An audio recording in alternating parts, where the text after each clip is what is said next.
New goals, new gains. I'm Coach Pau, and this is the next stage. Surprisingly, me and my wife was invited in a fair at Makati. And sinabi ko sa sarili ko na hindi na ako mahihiya. Kapag may mga nakita akong players na maaari kong makakonect, lalapit ako at kakausapin ko sila. Truly enough, when you decide to change your fate, that's when everything aligns for you. The moment we got there, I saw Jeron Teng, former PBA champion of San Miguel Beermen. Wala nang paligoy-ligoy pa. I introduced myself and talked to him, tried to catch up a little bit, and introduced myself and my platform. Few moments later, I saw Clint Escamis, NCAA's former MVP and champion.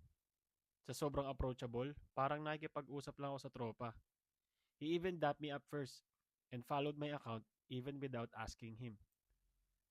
One common thing I noticed was sobrang professional nila kausap. Hindi mo sila makikitaan ng weakness. The moment they start to speak, kita mo rin sa tindig nila na talagang alaga sila sa mga katawan at kondisyon nila. A skill and habits that you can get from these pros and take it as inspiration para mas paghusayan pa in your chosen path. See you at the next stage.